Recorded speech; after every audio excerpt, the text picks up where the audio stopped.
Hello friends, how are you? Standard 8 Mathematics chapter number 4 Practical Geometry.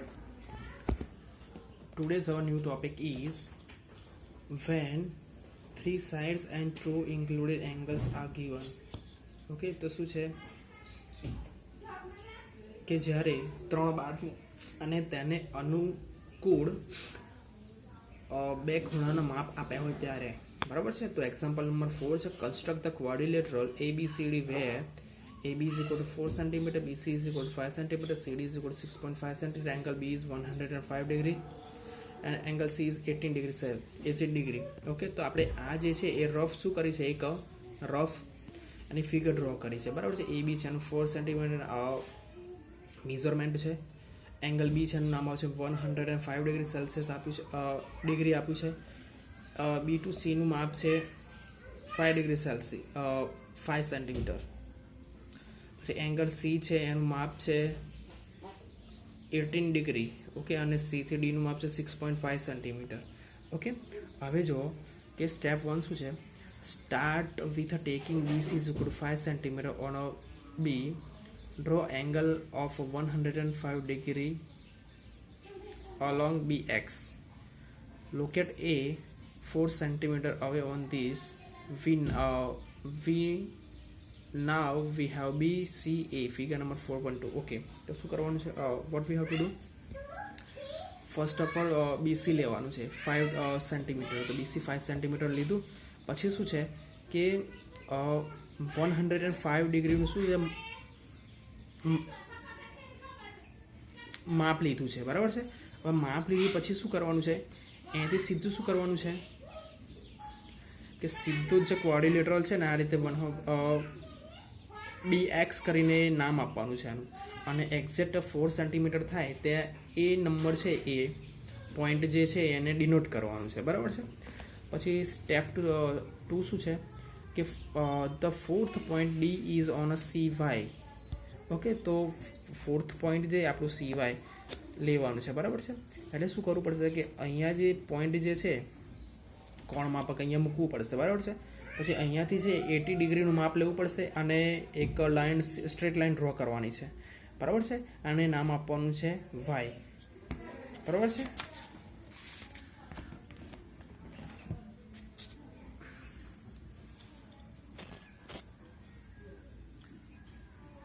પછી શું કરીશું કે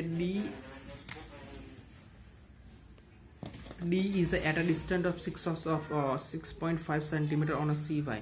ઓકે, તો આ જે CY આપણું જે છે સેગમેન્ટ એમાં 6.5 થાય ત્યાં આગળ D નામ ડિનોટ કરી દેવાનું છે બરાબર છે. હવે શું કરવાનું છે કે C is a center, draw an arc of a length of 6.5 meter. Okay, 6.5 નું છે D એનો લેન્થ આર્ક દોરો ડ્રો બરાબર છે, અને CY ને જગ્યાએ D કરો બરાબર છે. હવે શું કરવાનું છે, complete the quadrilateral ABCD require the quadrilateral. હવે શું કરવાનું છે, અહીંયા C ડ્રો થઈ ગયો છે, D ડ્રો થઈ ગયો છે. પછી ડાયરેક્ટ અહીંયાથી અહીંયા શું કરવાનું છે, આ રીતે ડાયરેક્ટ મેઝરમેન્ટ લઈ લેવાનું, માપ લેવાનું છે અને ડ્રો કરી દેવાની છે લાઈન બરાબર છે. એટલે આપણું શું છે કે માંગેલું જે ABCD ક્વાડ્રિલેટર છે આપણો પૂરો થાય છે બરાબર છે. હવે એની એક્સરસાઇઝ નંબર 4.4 છે, તમે અહીંયા જોઈ શકો છો. ઓકે,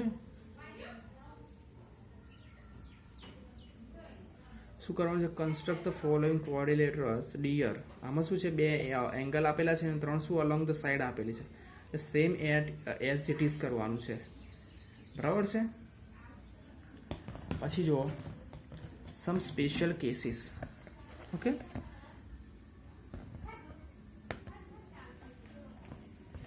ઓકે,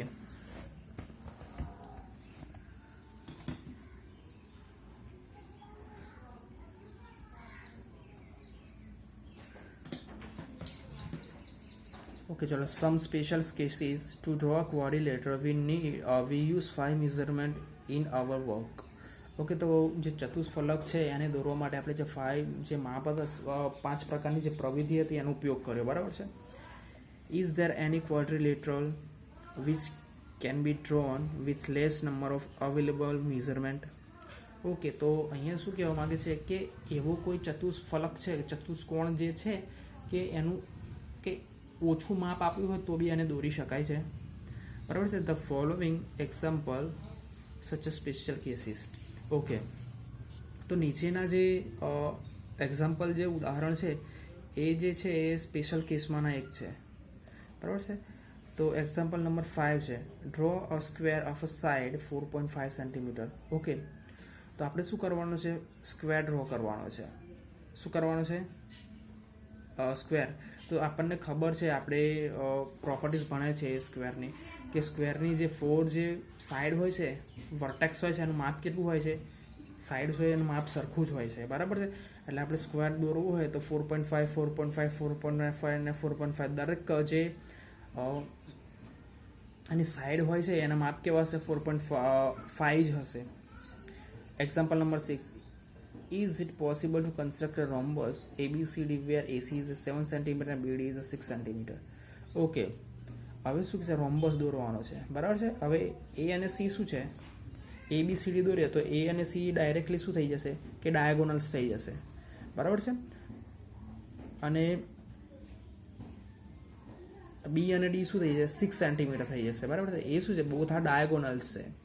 હવે ડાયાગોનલ ડ્રો કરીને આપણે ઇન્ટરસેક્ટિંગ વચ્ચે પોઈન્ટ આવે છે, બરાબર છે. હવે શું કરવાનું છે? ડાયાગોનલ ડ્રો કરીને તો એની જે રિમેમ્બર જે રિક્વાયર્ડ હોય છે, બરાબર છે. ઓકે, ચલો. Only 2 diagonals measurement rhombus given are, however, since the rhombus we can more help from the properties. Okay, the diagonal of a rhombus are perpendicular and bisect of one other. Okay, તો diagonal જે rhombus છે perpendicular છે, એકબીજાને શું કરે છે? લંબ વડે છેદે છે. હવે જો પહેલો જે એસી છે 7 સેન્ટીમીટરનો છે ડાયાગોનલ, અને બીડી છે એ કેટલા સેન્ટીમીટરનો છે? 3 સેન્ટીમીટર્સનો છે. એટલે 6નો છે, એટલે મધ્યથી એનું સેન્ટરથી માપ કેટલું આવે? Centre to radius 3 centimetre. પેલું છે 3.5 સેન્ટીમીટર. હવે શું કરે? નામ આપીને સિમ્પલી શું કરવાનું છે? સિમ્પલી આપણે એને શું કરવાનું? ઢોરો જ કરી દેવાનું છે, બરાબર છે. અને નામ આપી દેવાનું છે ABCD, બરાબર છે. ઓકે, હવે સ્પેશિયલ કેસ છે. ધ સ્ક્વેર ડ્રો કરવાનું છે રીડ. એનું આ એ કેવું આપેલું છે? 5.5 સેન્ટીમીટર આપેલું છે.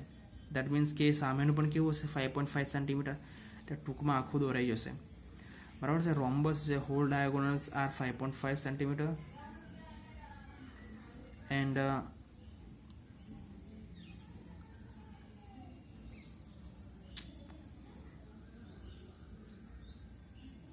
5.5 centimeter and 6.4 centimeter long. Okay,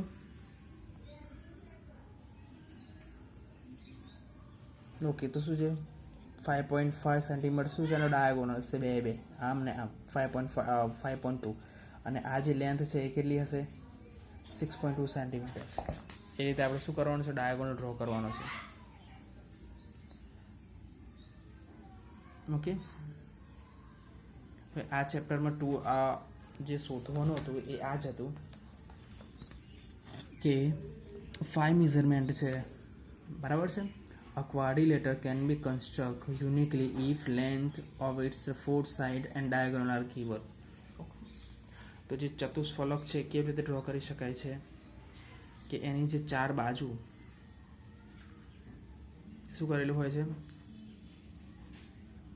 એની 4 બાજુના માપ અને ડાયાગોનલનું માપ આપેલું હોય તો ડ્રો કરી શકાય છે. સેકન્ડ વન છે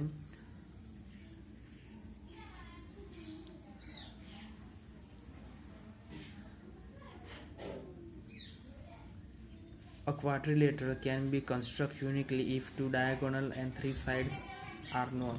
ઓકે, તો ચતુષ્ફલક કેવી રીતે દોરી શકાય છે કે 2 ડાયાગોનલ્સનું માપ આપેલા હોય અને 3 સાઈડના એના માપ આપેલા હોય તો. ફોર્થ વન છે quadrilateral can be constructed uniquely if its 2 adjacent side and 3 angle are given. Okay, તો એની પાસેની બાજુના માપ આપેલા હોય ને 3 બાજુના જે ખૂણા છે એમના માપ આપેલા હોય એક્ઝેક્ટલી. ફોર્થ વન છે. હવે ફિફ્થ વન છે a quadrilateral can be constructed uniquely if it is a 3 side and 2 inclined angles are given. તો 3 બાજુના અને 2 જે એંગલ આપેલા હોય છે એના માપ આપેલા હોય તો. બરાબર છે. તો અહીંયા આપણું 4.4 જે ચેપ્ટર છે, સોરી ચેપ્ટર નંબર 4 છે એ શું થાય છે, પૂરું થાય છે. બરાબર છે. પ્રેક્ટિકલ જીઓમેટ્રી જે આપણું ચેપ્ટર છે અહીંયા ફિનિશ થાય છે. બરાબર છે. હવે આના જે સ્વાધ્યાય જે છે તમને સેન્ડ કરી દેવામાં આવશે.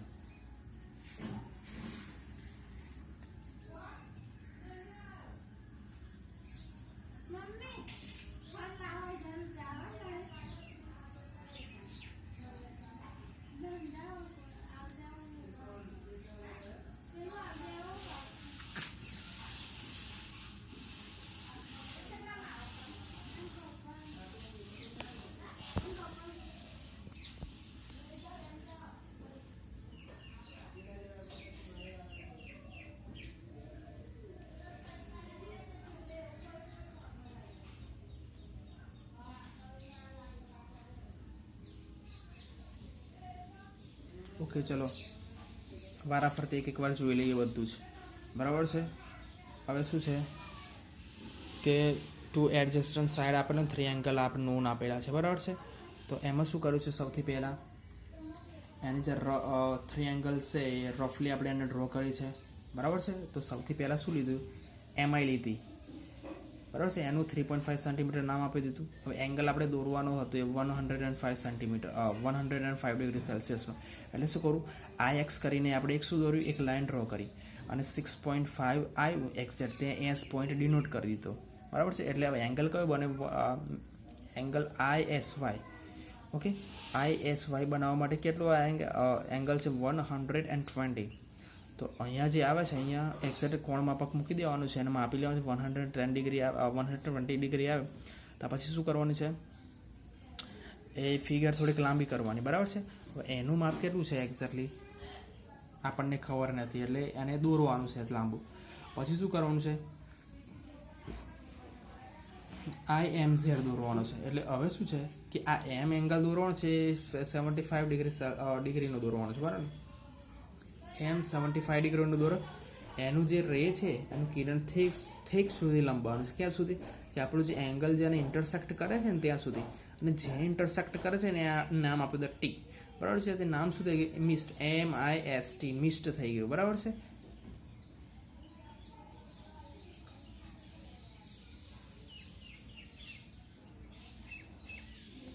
પછી જોવો, આ લગભગ જોયો છે અત્યારે જ આપણે. ઓકે, આજે જ ભણ્યા છે, એના પહેલાંના જોઈ લઈએ. બરાબર છે. ઓકે, ચલો અહીંયા શું છે કે when two diagonals and three sides are given. Okay, તો એની રફ સ્કેચ જે છે એ કેવી રીતે આવી રીતે દોરી દીધી છે. જો 3, 1, 2 અને 3 સાઇડ્સ ગીવન છે, 2 ડાયાગોનલ્સ આપેલા છે. આ સાઈડ આપણે ફાઇન્ડ કરવાની છે. બરાબર છે. તો AC જે છે એનું માપ કેટલું છે, 5.5 સેન્ટીમીટર. તો AC ડાયરેક્ટ લઈ લીધું. હવે 5.5 સેન્ટીમીટર છે એટલે શું કર્યું, કંપાસ લેવાનું છે. બરાબર છે. અને 5.5 જે છે AC તો થઈ ગયું છે. હવે ACનો કોમન પોઈન્ટ કયો છે, ACનો તો D હશે કોમન પોઈન્ટ. તો ADનું માપ કેટલું છે, અહીંયા ADનું માપ છે અહીંયા 5.5 સેન્ટીમીટર અને CDનું માપ છે અહીંયા 5. તો આટલેથી આટલું જે માપ છે 5.5 લેવાનું છે. અહીંયા ચાપ મારવાનું છે, આ રીતે આર્ક દોરવાનું છે. પછી C થી Dનું માપ લઈને 5 આર્ક દોરવાનું છે. જે ઇન્ટરસેક્ટ કરે છે એ પોઈન્ટ આપી દેવાનું છે D અને જોઈન કરી દેવાનું છે. બરાબર છે. ધેન આફ્ટર શું છે,